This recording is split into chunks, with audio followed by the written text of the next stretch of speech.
It is the Frank and Friends show. Hi, I'm Frank Murphy. I'm Kathryn Frady.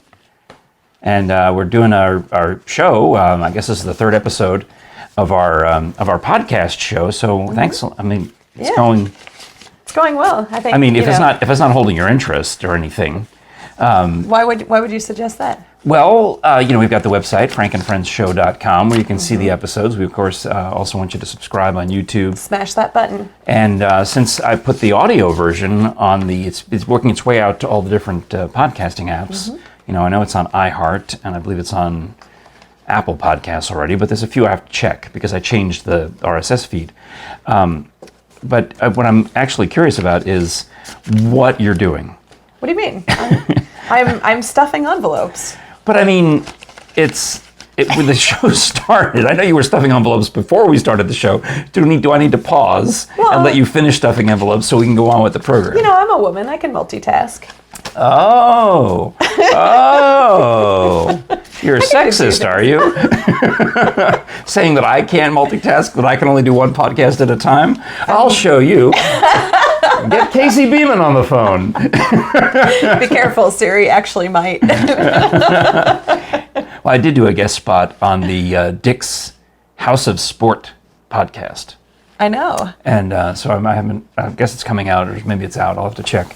But that's with everything, being the internet being so crazy lately.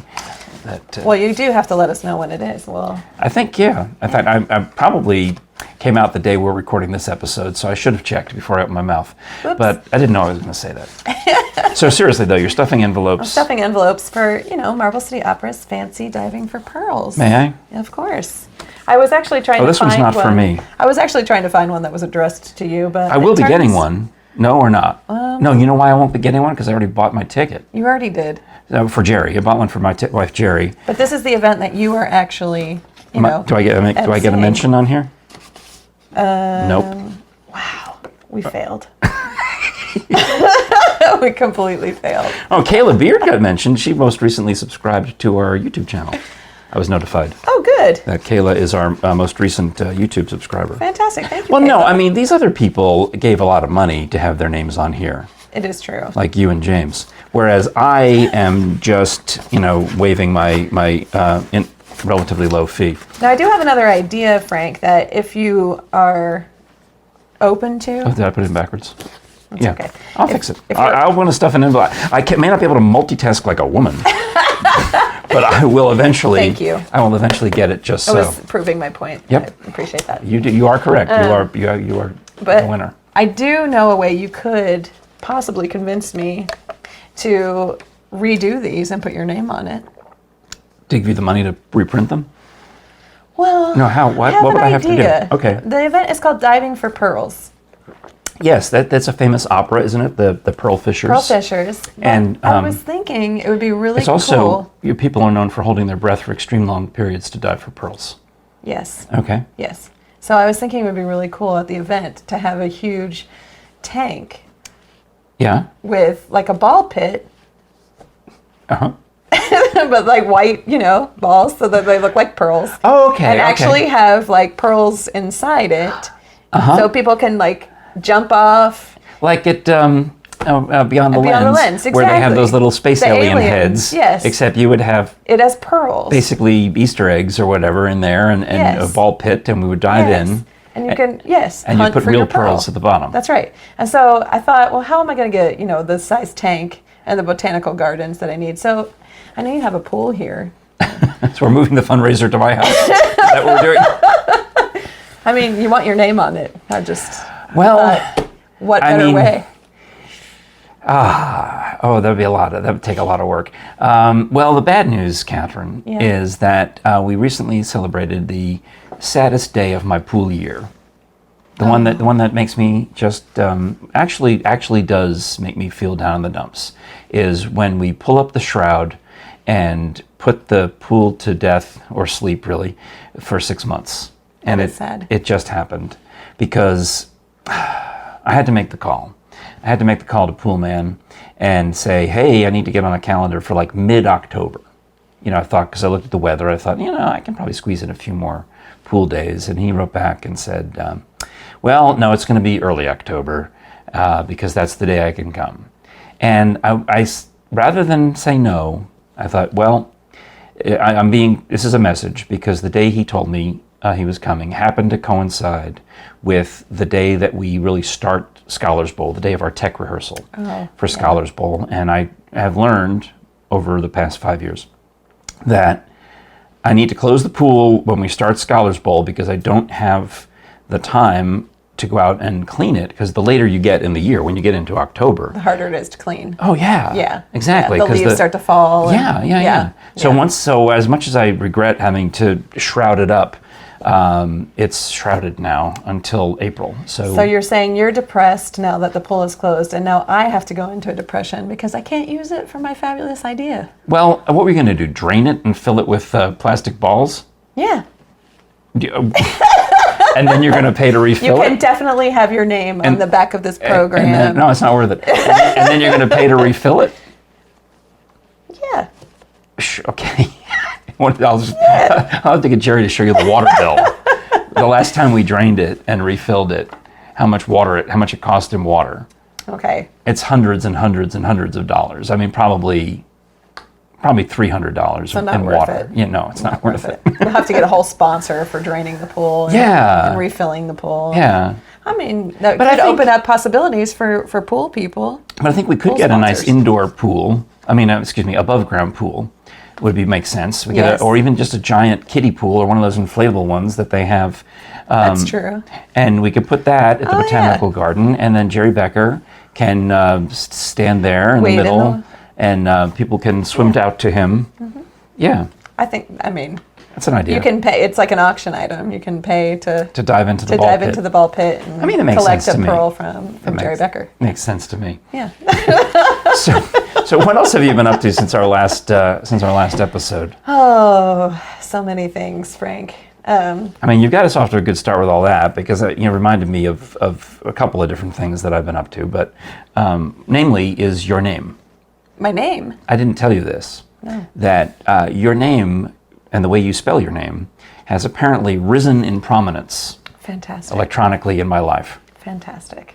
I love the sound of this. Okay. I would like to share with you, here's some text messages. Oh, here, I just saw the one. Don't be alarmed, I let myself in. I did break into the house. It was all dark. Did I forget to turn on the lights? Yeah. I said hello a couple times, but no one answered, so I thought, I'll just break in and enter. I think we were on the phone with I think you were, with my daughter and Charlie. So, all right. So I was on the I'm going to tell you how I went to Nashville. Okay. Since last we spoke. Okay. And my sister Kathryn. Not me. Not you. My sister Kathryn is a C-A-T-H-E-R, Kathryn. Okay. Mm-hmm. And you're a K-A-T-H-R-Y-N, Kathryn. Yes, yeah. So my sister Kathryn had gone to Nashville to go to for a vacation for a few days, and I said, why don't you come over and see me? And of course she won't. She flew to Nashville. Okay. And she said, why don't you come over and see me? And I'm like, So I agreed to drive over there to Nashville and end up really, in effect, being her Uber, so that I could help her move from the Margaritaville Hotel to the Opryland Hotel. Good. Because they were going to a show at the Grand Ole Opry. That sounds nice. But I had a nice visit, and I have more to tell you about all that. But I wrote to my family. They were saying, what did you do? What's going on? Blah, blah, blah. Typical, family business, from Aunt Johanna and Aunt Grace and my sister Alicia, and pictures and blah, blah, blah. So I wanted to chime in. So I voice texted while I'm driving to Nashville. I drove over to Nashville on the way home and had a nice visit with Kathryn and with our cousin Megan, who is it's weird that there's another Megan. She's my first cousin once removed. Okay. My cousin Tom's daughter. She's 23 and a twin. And so they were, how wonderful, how wonderful, how wonderful. But then my other sister says, glad you had a nice visit. You spelt Kathryn's name wrong. Wow. Yeah. Are you using voice recognition? Well, I think it's interesting that she thinks that my name is spelled incorrectly. But then I did it again. because I'm talking to the thing, and I'm driving down Interstate 40. And so I put that I got there after Kathryn and her friends had eaten, but I did get a cheeseburger at Margaritaville, which seemed appropriate. It did, especially if you were there with me, Kathryn. No, I wasn't. I was there with CAT. I know. But now this is just irritating my sister even more, that the phone autocorrects Kathryn, my sister, to Kathryn, my co-host. Well, Kathryns are very particular about the spelling of the name. Well, yeah. In fact, when you meet I'm a Kathryn, Francis, and I'm extremely particular about how you spell Francis. Well, I don't know if you've met any other Francises and if they are particular about how they spell their name, but Kathryn specifically always asks, you're a Kathryn, how do you spell your name? I mean, it's like part of the conversation. You absolutely, of course, I get that. I totally get that. Because I know many Kathryns who have many different spellings, and I know at least two other your Kathryns. The correct way. I know at least three or four other of my sister Kathryns. Right. And then anything in between. Pick a thing. I know a Kathy, a Kathi. Yeah. Well, my grandmother, being from England, she really wanted my parents to spell it the way your sister spells hers. Because that would be like Kathryn of Aragon. Right. Yeah. That's very, very, very royal. Very royal. Was she the first wife of Henry VIII, Kathryn of Aragon, or was she the sixth wife? He had so many wives. Six. He had six. That's so many. But I mean, one of them was Kathryn of Aragon, and I can't remember which was which. I don't know. Well, I'll look it up real quick, because that's important to me. Okay. Kathryn of Aragon. Dead. Let's see. The first wife. So she was the first wife of Henry VIII. Yeah. There you go. Well, anyways, that was a part of my Nashville trip, and I have more to tell you about that. Great. But I'm glad to know, you should be happy to know, I guess, that you've risen electronically in prominence. I think that must mean that we communicate a lot. It did, yeah. I had I was running out of memory, or I had a notification or something. It said, "Do you want to delete top messages?" And there you are. There I was, in the top messages. I'm somehow not surprised by that. Well, yeah. I mean, it's a lot of nonsense going back and forth, screen grabs, and here, can we go to this place? Can you prepare? Blah blah blah. Yeah. What time can we meet up to carpool over to Pigeon Forge? And we used to never talk at all. I know. That was so sad. We were so sad back then. No, it was. Now that we talk, we're so much happier. I know, life, but I don't know how. I'm not very good with emotions, so I don't know. Am I supposed to wait? How do I react to this? There's no right or wrong way. How would a normal person react to this situation? I don't know what to do. Don't you want to talk about Steve's tree service? Who wouldn't? Of course I would. I got a text from Steve the other day. He's a loyal listener to the radio station where I work, and it's always a joy to hear from him because his favorite band is Styx. Oh, good choice. He works for a tree service. Well, I see the irony there. Styx tree service. When Steve serves all of the greater East Tennessee area, Knox County, Sevier County, Blount County, Loudoun County, Anderson County, Jefferson County, and I had him do work here. That's how we really got involved in all this, is he took down some trees almost exactly a year ago. It was Halloween weekend last year. And I was so happy about it because it made the pool sunnier.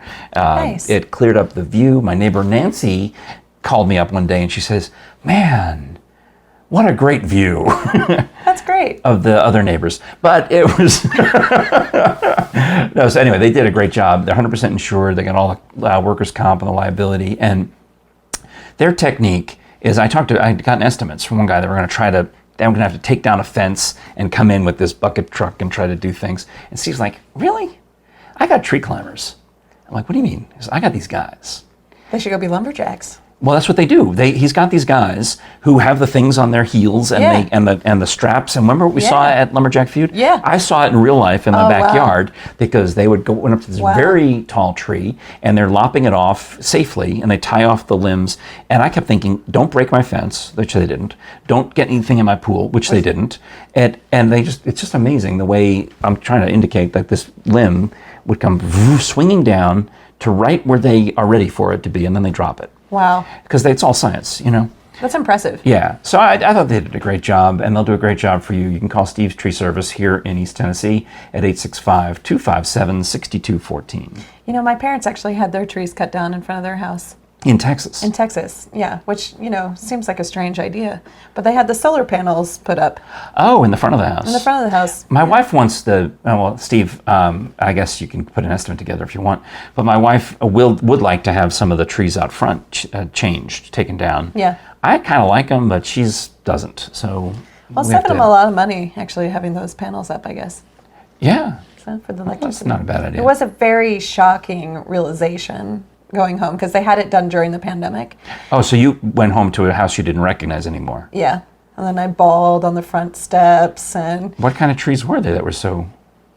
I don't even know what kind of trees they were. Just large, big trees. They were beautiful. If you're going to have emotional attachment, you should at least have some basic idea if they're oaks or maples or elms or ashes. I just wasn't being serious about my emotional attachment. Oh, okay. Yeah. Well, now you are. Yeah.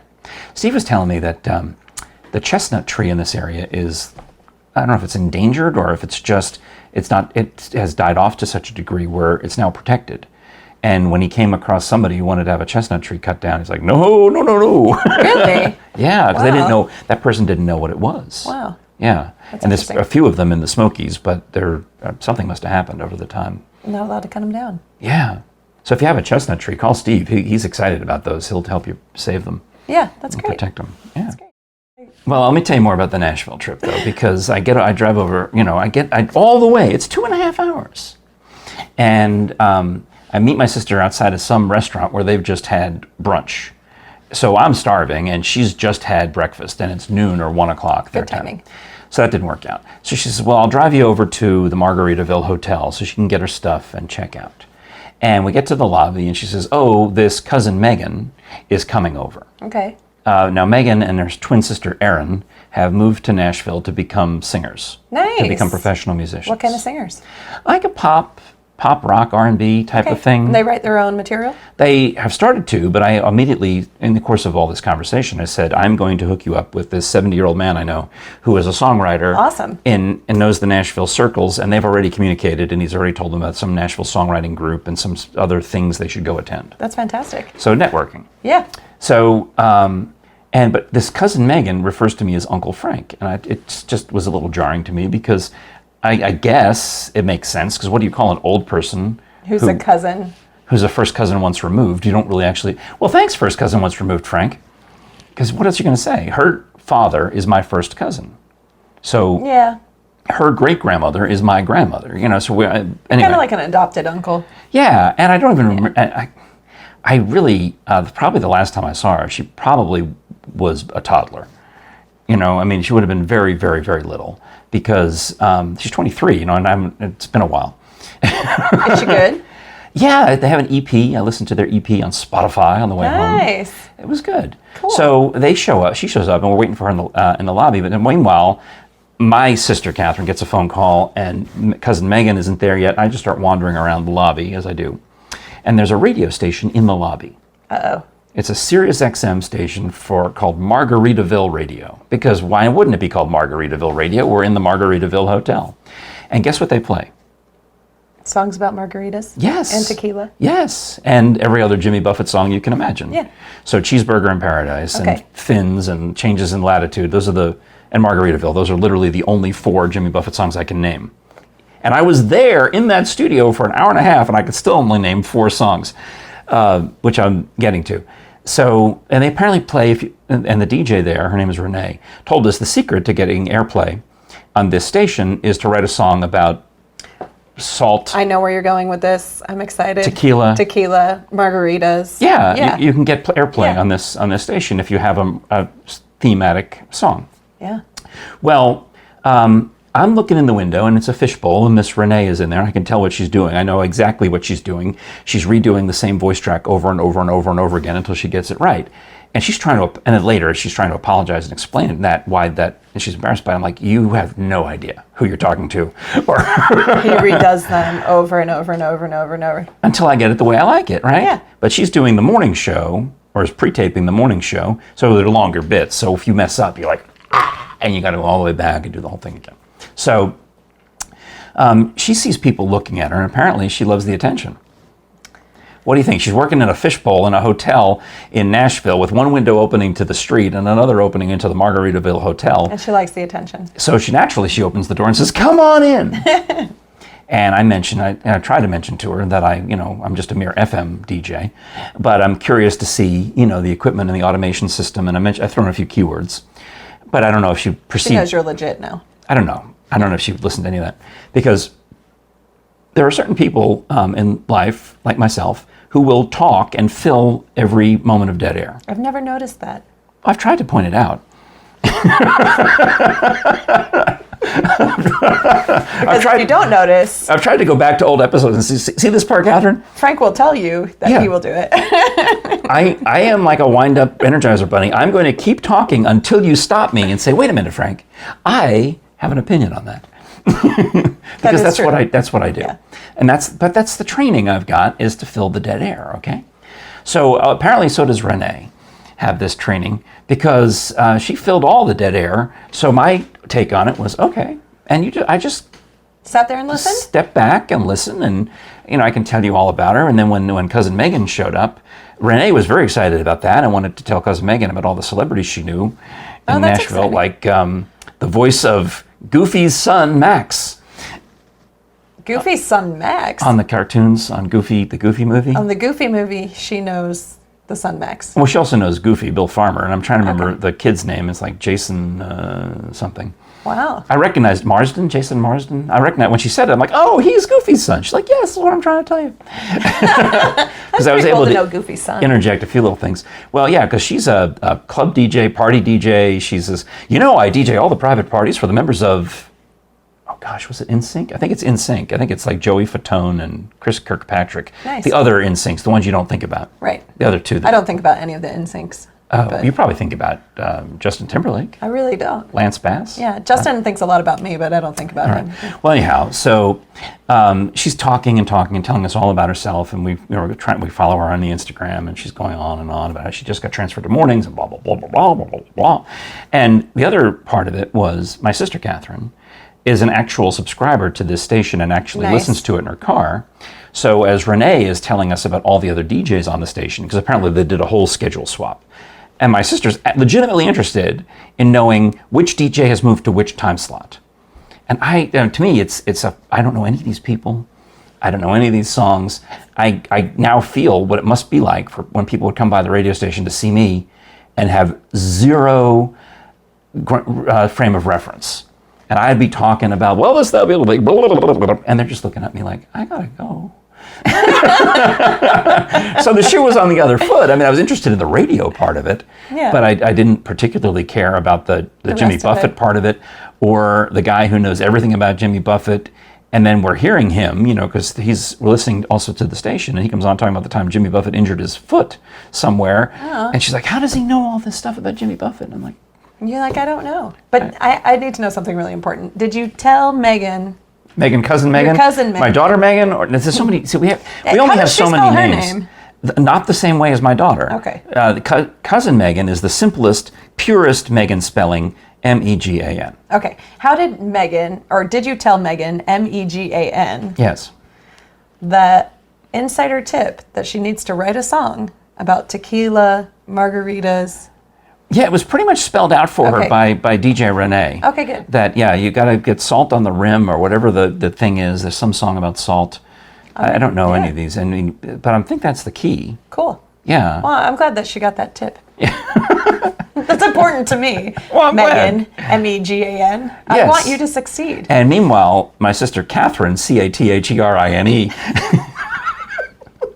was working me, telling me that we have to have Megan and twin sister Erin as guests on the Frank and Friends show. Now, is Erin an Erin? Yes, they're the simplest, is the purest, simplest spellings. You can't mess it up. So look them up on Spotify. It's Megan and Erin, or they're also on Amazon Music and YouTube, so you can listen to this EP. It's like 5 songs. We should definitely have them on the Frank and Friends show. But they have to come here, though. You don't want to go to Nashville, but we could see them in action. It's a drive. Oh, it would be so cool. Frank and Friends on the road. It's 2.5 hours each way. Don't worry, Megan and Erin. Don't worry. But there's got to be some. I said to them, look, You know how there's a listening room in Nashville and it's very famous and it might be hard to get booked there? So they just opened one in Pigeon Forge, and I know people who have already been booked there, and they're no better than you. Well, you want to be honest? So why don't we get you, come on over to Pigeon Forge, we'll get you on that one. Yeah, that's a good idea. They're just as good. There's so many options. Yeah, so I think that'd be good. Yeah. And then there's songwriting festivals. You can get them to come to the Gatlinburg songwriting thing next summer or whatever. And maybe if they bring back the Biscuit Festival where they have the song competition, maybe they can write a song about biscuits. I'm sorry to tell you. No? I'm sorry to tell you that I'm fairly confident the Biscuit Festival is dead forever. That is sadder than your pool having to close. You thought the Biscuit Festival was coming back? I was hoping. Well, I'm pretty sure the guy in charge of it, I think his marriage broke up, and he moved on to other things, and it had gotten too big for its britches, and they didn't. I mean, it was sad because the Biscuit people used to also run an event that was very near and dear to me. It was called First Night Knoxville. I don't know about this. So this was a New Year's Eve party, and they would have, imagine Market Square in Knoxville without all the stores, just It would be very sad. vacant storefronts, or every other one, like half vacant. Well, on New Year's Eve, they would take all these empty storefronts and they would put little pop-up shows in them. Oh, fun. Like it could be a klezmer band in one, it could be a blues band in another, or bluegrass, and these little music acts and all these ones. You would just get a pass that would let you into all of them, and you'd pop around. Well, in the one venue up in the TVA tower, the biggest room they had, they would put Einstein Simplified. Nice. And because we filled it, actually. We filled it to the brim, like with 2 or 3 shows in a night. This is like the original Big Ears Festival. Well, I guess. Yeah, so we would have a big night there, and we would do shows up until 11:45, and then they would have fireworks and the ball drop out on fun. Market Square somewhere. And Aaron Donovan, who used to work with Channel 10, would host it. Well, anyway, that went away because of the Biscuit Festival. They decided to shift their focus to the Biscuit Festival. Well, now I'm even sadder because this event sounds like a blast. It was a blast. And then Aaron Donovan, the next year, they decided the city still had it in the budget. The one thing the city government provided was the fireworks and the ball drop. Everything else was done by this Market Square Business Association, or whatever it was called. And so they still do the fireworks and the ball Well, that's drop. what happened. Is Aaron Donovan hosted the one year that there's no first night, and it wasn't that exciting. And I guess she thought, So she decided to go on vacation the next year to visit her family up in Massachusetts. And they're like, "What are we going to do?" And Aaron Donovan says, "You know who would do it? I got someone for you. I got the exact sucker who could come down there and host the fireworks and the ball drop, and he'll be fine." And it was me. I was just about to say.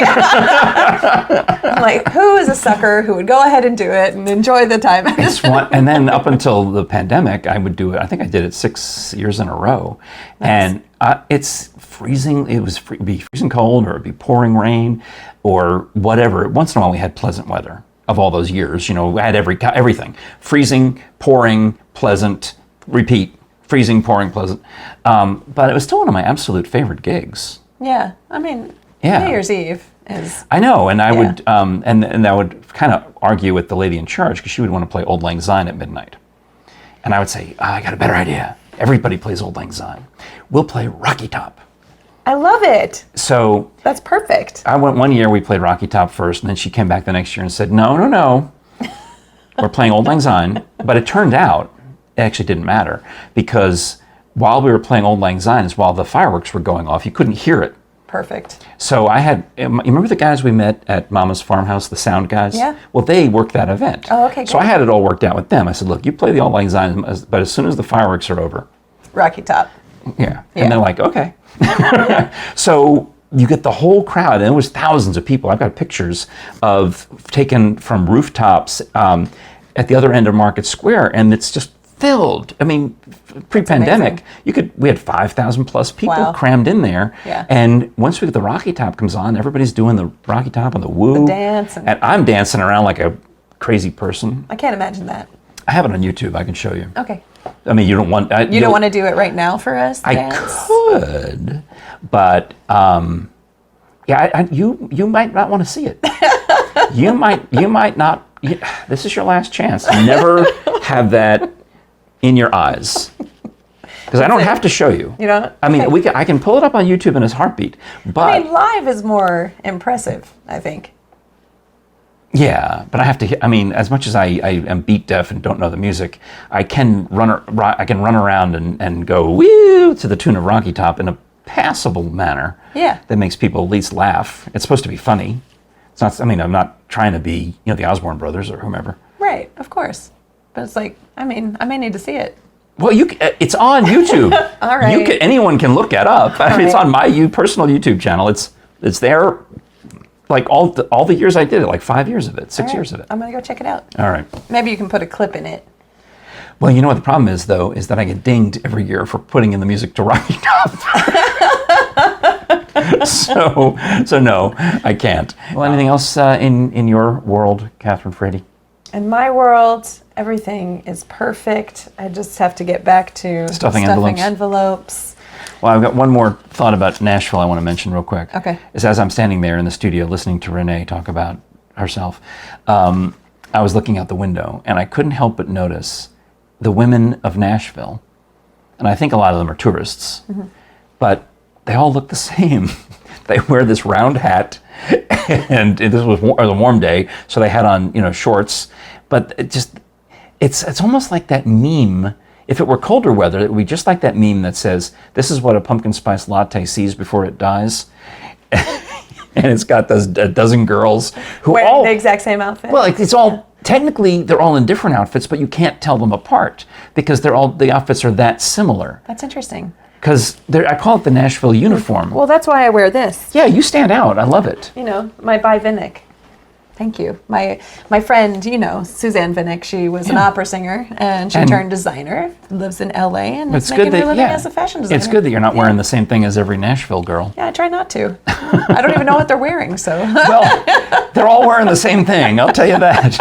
And they get on the bicycle, the drinking cart, where you sit there and you have to pedal. You're sitting on this, and while you're drinking, and they're all bachelorette parties. It's just one thing after another. Well, the executive producer just reminded me that we've gone over time on this episode because I was talking so much about Nashville because I couldn't get a word in edgewise when Renee was talking. Well, you got a word in edgewise tonight. All right. Well, thank you so much for watching, liking, listening, subscribing. Smashing that button. Finding us on YouTube, finding us on your favorite podcast app, and of course, checking out our weekend episodes when we go to various Smoky Mountain adventures. And then we're going to try to do this sit-down talk show at least once a week. And then when our schedules open up a little bit, we'll see if we can do more. But right now, we're thankful to have one day a week that we can do it. Yes, so thank you for watching. All right. You can find us more of our episodes on frankandfriendshow.com. All right, thanks again. I'm Frank Murphy. I'm Kathryn Frady. And we'll talk to you next time.